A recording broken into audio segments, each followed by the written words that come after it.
사사기는 크게 세 개의 단락으로 구성되어 있는데 첫 번째는 1장 1절부터 3장 6절까지 여기는 이스라엘의 군사적, 종교적 실패를 다루고 있으며 두 번째는 3장 7절부터 16장까지이고 사사를 통한 이스라엘의 구원의 역사가 기록되어 있습니다.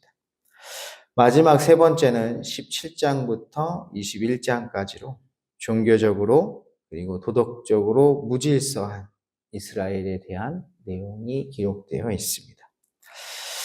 오늘 우리가 읽은 본문은 사사기의 첫 번째 부분입니다. 사사기의 시작은 여호수아가 죽었다는 보고로부터 시작됩니다. 여호수아가 죽은 후에 이스라엘을 애굽에서 인도해낸 모세의 뒤를 이어 약속의 땅인 가나안 땅으로 이스라엘 백성들을 인도하여 가나안 정복 전쟁을 이끌었던 지도자가 죽은 이후 이스라엘 백성들은 하나님께 묻습니다. 우리 가운데 누가 먼저 올라가서 가나안 족속과 싸우리이까? 이 말은 이스라엘의 12지파 중에서 어느 지파가 가장 앞장서서 싸워야 하는지를 물은 것입니다. 이 질문에 하나님께서 명백하게 한 지파를 지목하십니다. 그 지파가 바로 유다 지파입니다. 유다가 올라갈지니라. 그리고 가나안 족속과의 전투에서 승리할 것을 약속하시죠. 보라, 내가 이 땅을 그의 손에 넘겨주었노라.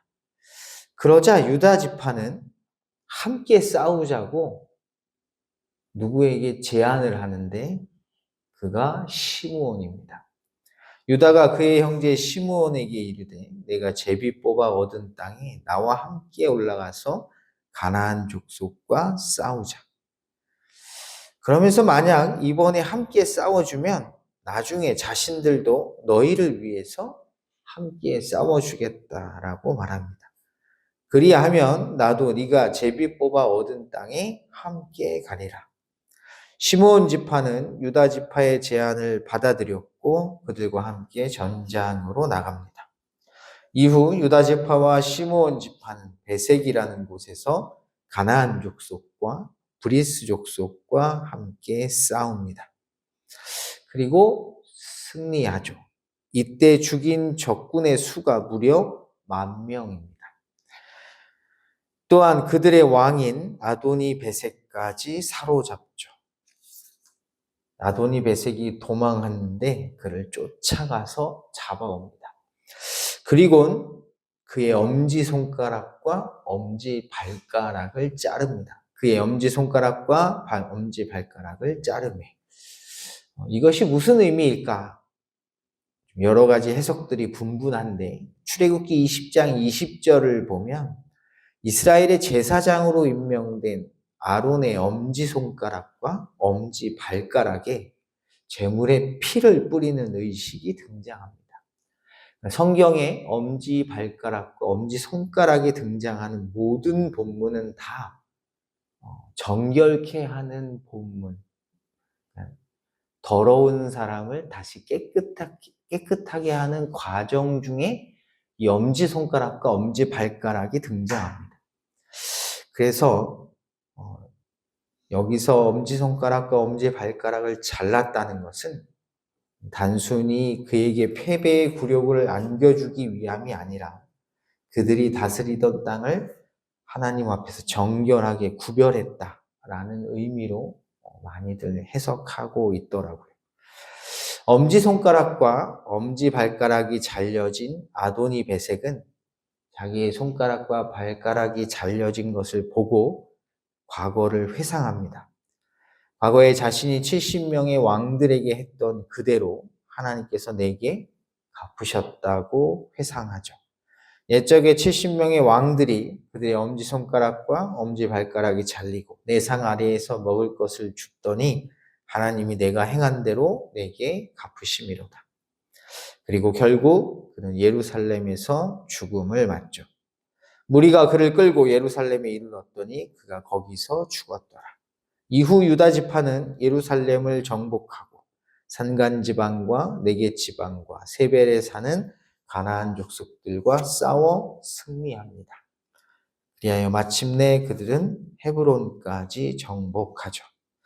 우리가 주목해야 할 것은 유다 지파가 이렇듯 가나안 족속들과의 전투에서 승리할 수 있었던 이유입니다. 그 이유가 무엇 때문입니까? 이에 대한 답이 오늘 본문 2절에 나오죠. 우리 함께 2절을 읽어보겠습니다. 말씀을 읽습니다. 여호와께서 이르시되 유다가 올라갈지니라. 보라, 내가 이 땅을 그의 손에 넘겨주었노라. 아멘. 사사기의 처음 시작은 하나님이 우리 지파 중에 누가 먼저 저들과 싸워야 합니까? 라고 했을 때 유다 지파라고 알려주십니다. 그리고 그에게 승리를 주시겠다고 약속하시죠. 유다 지파가 가나안 족속들과의 전투에서 승리하는 이유는 간단하고도 명확합니다. 하나님께서 그들의 땅을 이스라엘 백성들에게, 특별히 유다 지파에게 넘겨주셨기 때문입니다.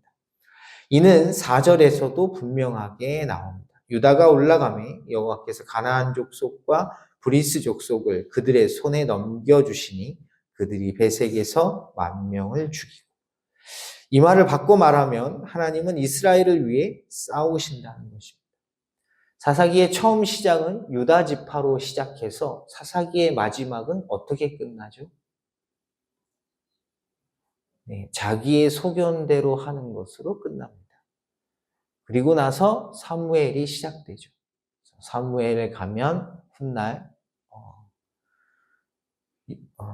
다윗이 이스라엘을 통일하는 왕이 되는데, 유다가 처음 사사기에서 우리 중에 누가 싸워야 합니까? 라고 했을 때 유다 지파를 지목하는 것은 장차 왕국 시대에 가서 유다 지파가 이스라엘을 다스릴 것을 미리 보여주는 것입니다.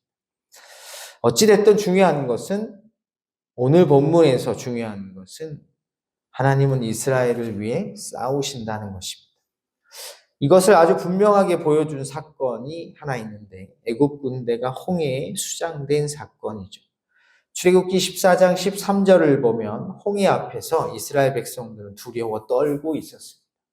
앞에는 바다가 있고 뒤에는 애굽의 군대가 있었기 때문이죠. 이때 그들을 향해 모세가 외칩니다. 너희는 두려워하지 말고 가만히 서 있어라. 그리고는 이렇게 얘기하죠. 여호와께서 오늘 너희를 위해 행하시는 구원을 보라. 두려워하지 말고 가만히 서서 하나님이 너에게 행하시는 구원을 보라. 그렇게 말한 다음에 하나님께서 어떻게 그들에게 구원을 베푸시는지를 설명합니다. 너희가 오늘 본 애굽 사람을 영원히 다시 보지 아니하리라. 여호와께서 너희를 위하여 뭐 하신다고요? 싸우시리니 너희는 가만히 있을지니라. 하나님께서는 이스라엘을 구원하시기 위해서 그들을 대신하여 애굽의 군대와 싸우십니다. 중요한 것은 바로 지금도 오늘을 살고 있는 우리들을 위해서도 하나님께서는 싸우신다는 것입니다. 여러분, 이것을 믿으십니까?